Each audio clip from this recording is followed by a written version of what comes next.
প্রতিমন্ত্রী হয়েছেন। ব্রাহ্মণবাড়িয়া 2 আসনের সংসদ সদস্য ব্যারিস্টার রুমিন ফারহানা। নানা আলোচনা সমালোচনার পর অবশেষে ব্যারিস্টার রুমিন ফারহানা আবারও বিএনপিতে তো ফিরছেনই, সঙ্গে কিন্তু এবার প্রতিমন্ত্রীও হচ্ছেন। যে রুমিন ফারহানা ইচ্ছে করলে তাকে মন্ত্রী করা যেত। মন্ত্রী করলে কোন মন্ত্রণালয়ে বেশি ভালো করবেন? উনি অনেক জায়গায় ভালো করতে পারতেন।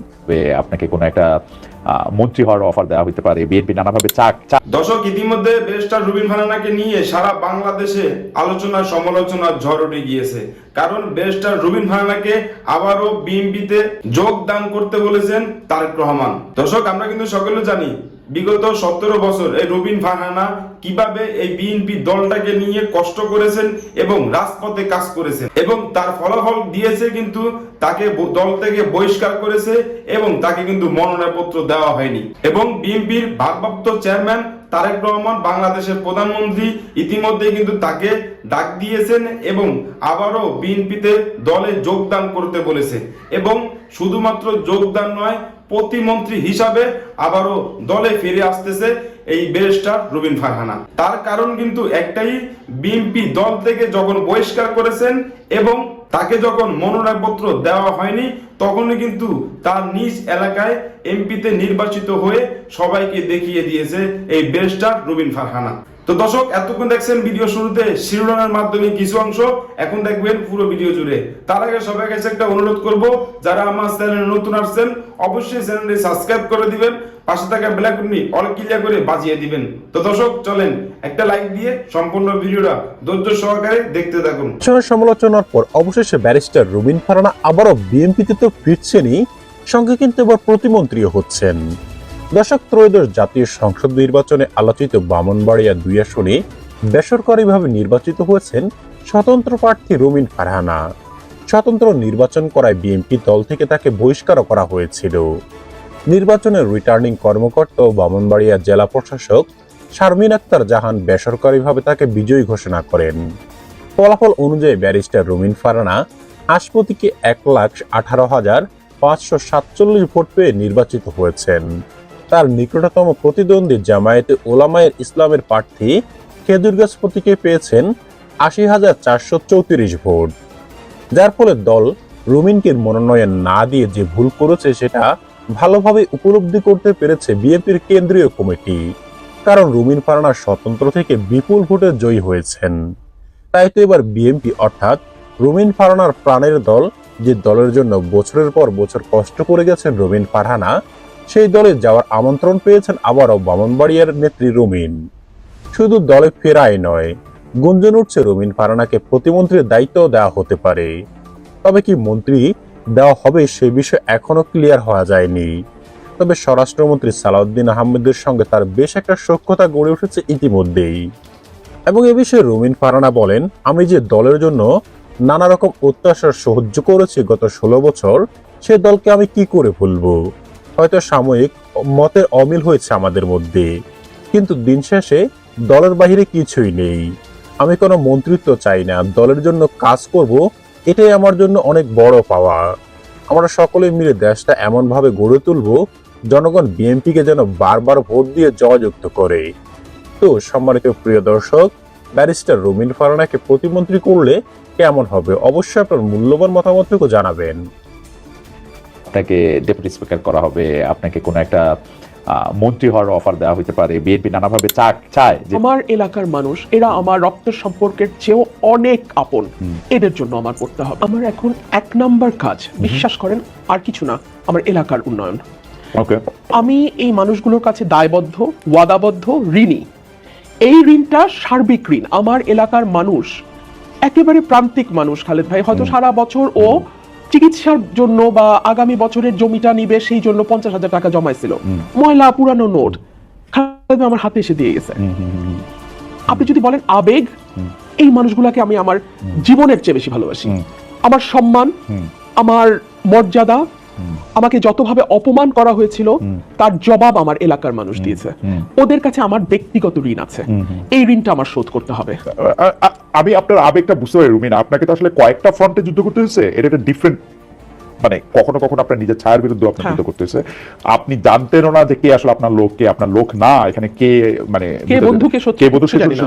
আমার প্রশ্ন হচ্ছে, আপনি এলাকার উন্নয়নের কথা বলতেছেন, একটা এমপির কাজ কি আসলে এলাকার উন্নয়ন করা? মানে আমি না, তাহলে আপনি আপনি ওই পথেই কেন মানে মানে আমাদের পলিটিক্যাল পুরো স্ট্রাকচারটা রিফর্ম না হওয়া পর্যন্ত আমি একা একটা সিস্টেমে বাইরে যেতে পারবো না। ওকে, ধরুন ওরা তো স্বপ্ন দেখেছে যে আমি ওদের জন্য এই রাস্তাটা করব, এটা আমার কাজ হোক আর না হোক, প্রচলিত রাজনীতিতে এটাই এমপির কাজ হিসেবে ধরা হয়েছে।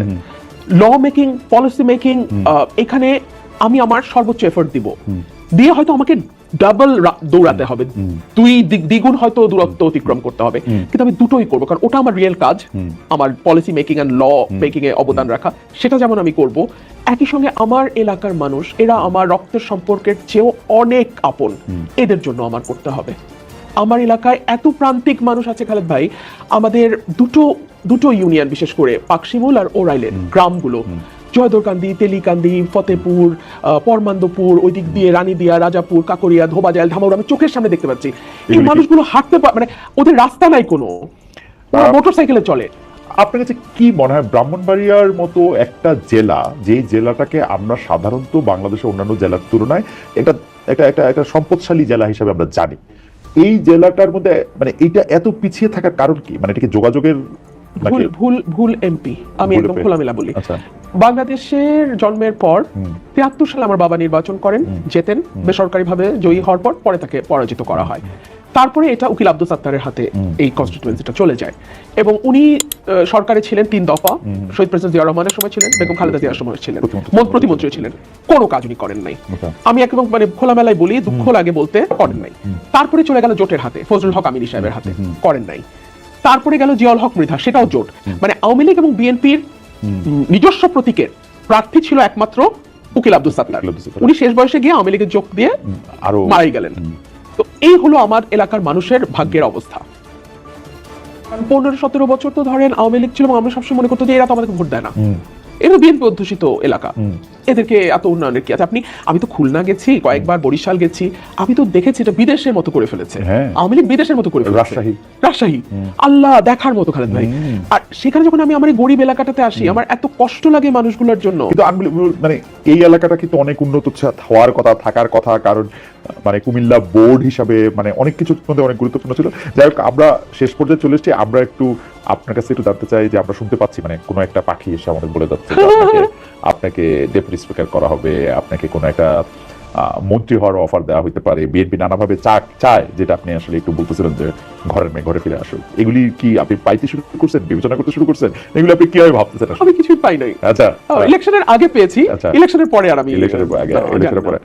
আচ্ছা, যদি আমি এরকম বলি যে আপনি যেহেতু স্বতন্ত্র, আপনার জন্য কিন্তু জামায়াত এনসিপি জোটের জায়গাও উন্মুক্ত, তো যেহেতু এইবার এসে এটা আবার খুব বেশি শুনতেছে যে এটা আদর্শের জোট না, এটা হচ্ছে একটা নির্বাচনের জোট, একটা মোর্চা, সেই ক্ষেত্রে কি আপনি ওইটা বিবেচনা করবেন যে মানে জামাত ইসলামী এনসিপি জোট, সেটাও আপনি বিবেচনা করতে রাজি না? আপনার রাজনীতিটা যদি বলি যে আপনার রাজনীতিটা কি ধরনের রাজনীতি হবে, মানে আপনি কি সবকিছু মানে আপনি কি বিএনপি রাজনীতিটা করবেন, যেটা হচ্ছে আপনি দীর্ঘদিন টেলিভিশন আপনি বলতে চেয়েছেন যে আপনি বিএনপি রাজনীতির স্কুলের একজন মানে আমি বলবো যে একজন সাংঘাতিক রকমের সুন্দর করে বলা আলোচকও বটে, জাতীয়তাবাদ থেকে শুরু করে মানে সব মানুষের সব দলের জন্য একটা বহু দল বহু মতের যে একটা ধারণা রাজনীতি, বিএনপি যেটা রাষ্ট্রপতি মানে প্রয়াত রাষ্ট্রপতি জিয়াউর রহমান যেটা করেছেন, সেই রকম আপনার রাজনীতিটা কি হবে আসলে? আপনি কি আওয়ামী লীগের রাজনীতি করবেন, বিএনপি রাজনীতি করবেন, সমাজতন্ত্রের রাজনীতি করবেন, নাকি জামাত ইসলামের রাজনীতি বা ধর্মের রাজনীতি? সেটা কিরকম, সেটা কি আপনি ভাবছেন? হ্যাঁ, ভেবেছি। জাতীয়তাবাদ তো ডেফিনেটলি, এটা তো আমার পরিচয়, এবং আমার কাছে সবার আগে বাংলাদেশ, কিন্তু সবার জন্য বাংলাদেশটা খুব জরুরি। আমাদের এখন সবার জন্য একটা বাংলাদেশ করতে হবে। আমরা গত 17 বছর প্রচুর বিদ্বেষ এবং বিভেদের রাজনীতি দেখেছি, divide and rule, divide on the basis of মুক্তিযুদ্ধের চেতনা, divide on the basis of কোন এলাকা। এত ডিভাইডেশন আর বাংলাদেশ নিতে পারবে না। ছোট দেশ, ঘনবসতি, সবার জন্য বাংলাদেশ খুব জরুরি। 1, 2 হচ্ছে welfare politics. Welfare politics difficult বলেই মানুষ কিন্তু ওয়েলফেয়ার পলিটিক্সের যে আইডেন্টিটি পলিটিক্সটা বেশি পছন্দ করে, বেশি চলে, বিশেষ করে আমাদের মতন দেশে, সাবকন্টিনেন্টে। হ্যাঁ, ধর্মের কার্ড বেশি চলে, জাতীয়তাবাদের কার্ড বেশি চলে, কিন্তু আমার মনে হয় যে ওয়েলফেয়ার পলিটিক্সটা নিয়ে কথা বলার খুব জরুরি সময় এটা। এবং আমি ওয়েলফেয়ার পলিটিক্সটা আমি আমার ছোট্ট কনস্টিটিউয়েন্সি দিয়ে শুরু করব, এবং আমি এই কঠিন পলিটিক্সটাকে